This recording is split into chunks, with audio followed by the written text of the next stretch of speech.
There we go. Greetings, everybody. Oh, wait a minute. I have to go get this camera turned. I know. Little unusual. Welcome to Monday, everybody. Oh, here we are. Yeah, welcome to Monday, everybody. I'm just having too much fun.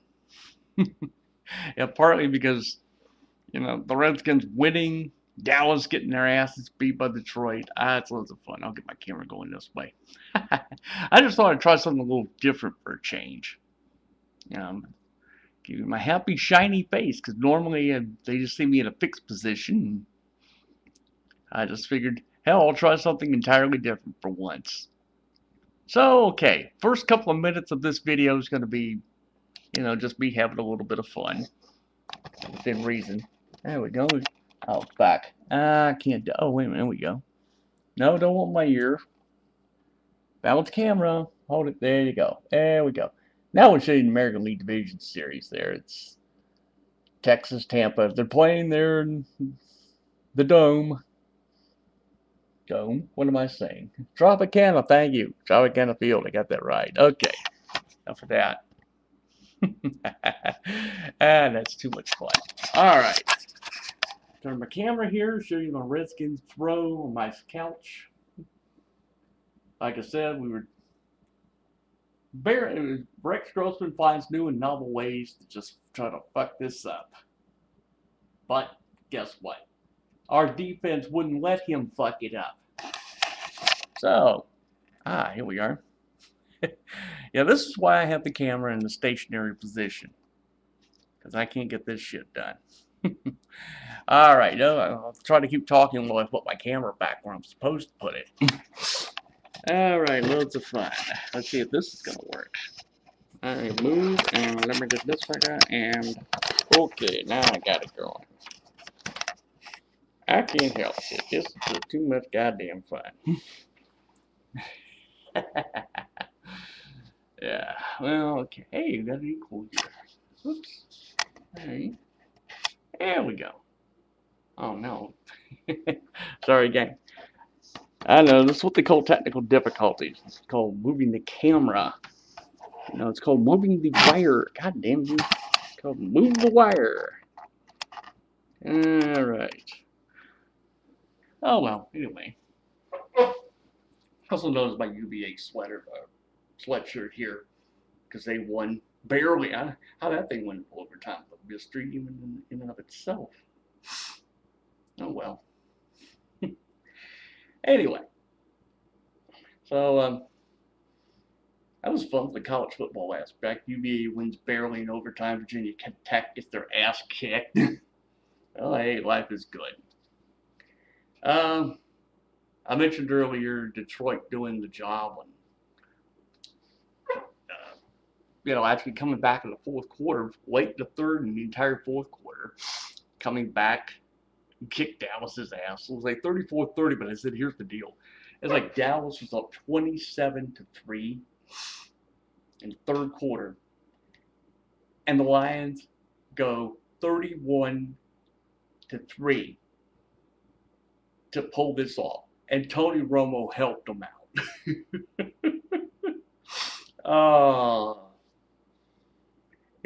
I have this, I've had this for years. I've had this, well, not a discussion, but I've come to the opinion that when you think of the three most scrutinizing media markets, pro football media markets, I've said it basically is down to Washington, Dallas, and Denver.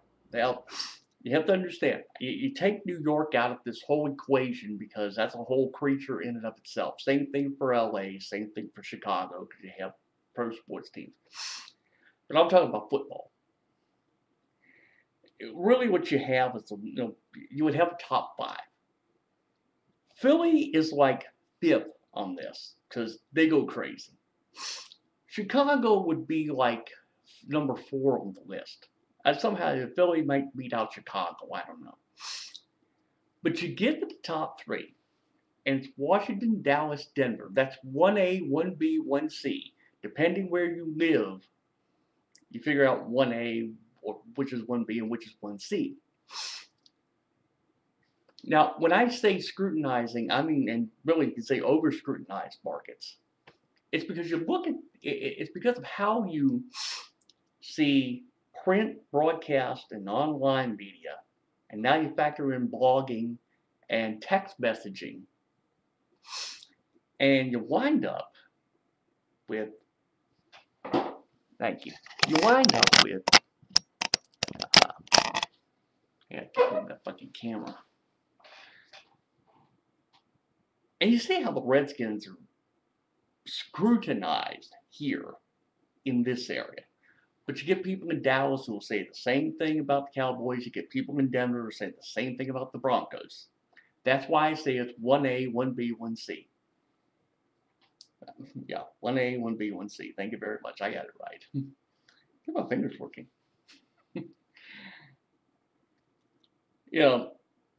But as I said, you delve into print, broadcast, online, because you delve into websites. Now you delve into blogging. And I maintain that whoever it was that developed the whole idea of text messaging has never understood the full evil that can be, the pure evil that can be unleashed by sports fans. Because all I have to do is look at the Redskins post-game show for Comcast or CSM Washington, they call it here. And you can see the text messages. I didn't watch it yesterday. I wish I had. But I can honestly tell you, the text messengers are usually more dead on than the traditional media people.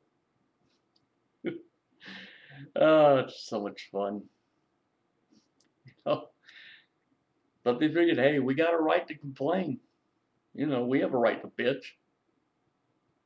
But you gotta wonder though, is like, how do you blow a 27-3 lead if you're Dallas? How do you blow that? And think you're gonna come out of this unscathed? It's like the Dallas media ran Wade Phillips out. The Denver media ran Mike Shanahan out of there. Stop to think about it. And by extension, Josh McDaniels lost his job that way because the media went after him. But I can go chapter verse here. We ended the second Joe Gibbs regime, and when I say we, I mean we're talking about media. Ended the second Joe Gibbs regime. It ended Jim Zorn's run. It ended Steve Spurrier's run. Mercifully, on those last two counts. But I don't even know where the hell I was going with this. Oh, I know what it was. Believe me, you get this in every NFL city, really any pro sports city. You get this with media. Print, broadcast, online, and now, of course, blogging and text messaging as we do. This gets a little out of control, or some people might think it does. But at any rate, it just means the Redskins are now tied for first in the NFC East with the Giants. Kind of wish Arizona would have come back and beat on them.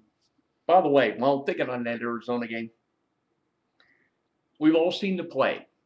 It's where Eli puts the ball up, and I forget right now I forget who the guy was for the Giants.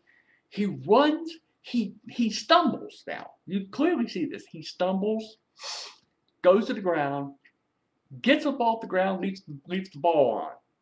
Just leaves the ball where it is, but he gets up. Now, I don't care what anybody tells you, that's a fumble. And the officials missed this because they say, well, the guy went to the ground, he was giving himself up. What a load of shit. And even Eli, in his post-game comments, said, we got away with one. And sure enough, they did, because right after that play is when they scored the touchdown, made the difference. And I thought to myself as I was watching it, I thought, if this holds up and the Giants wind up winning this, Arizona's got every right to complain to the league office. You can't overturn the outcome of the game, unfortunately, but, you'd have a right to lodge a complaint. You know, but it's again, you know, football's not like it is in baseball. We could actually go back and replay from a certain point. You can't do that in any other sport. You can't do it in football or basketball or hockey. You can't go back and replay it. You know, from a point of protest. You know, you can't watch a protest somehow. This is one instance where Arizona would have every right to lodge a complaint and say, hey, let's pick it up from that point, but no, we can't do that. But it was the truth. It was like Arizona got jobbed on that. You know, they got jobbed. Yeah. Oh, God. Well, I think that's pretty much it. Okay, I've done my little magical mystery tour at the start of this video. Well, don't worry, folks. It's the only time you ever can see me do that. I gotta find new and novel ways to try to maneuver the action or get a better camera. One of the two. Or get a more better camera. I don't know. I'm rambling again. Okay, so I'm done. We will do another one of these when I feel like it. I don't know when I'll feel like it. So as always, adios, motherfuckers. I shall see you when I get around to doing one, and all that. So we're done, and I'm done, and I am just rambling. Well, I need to just shut the fuck up and watch this in the background.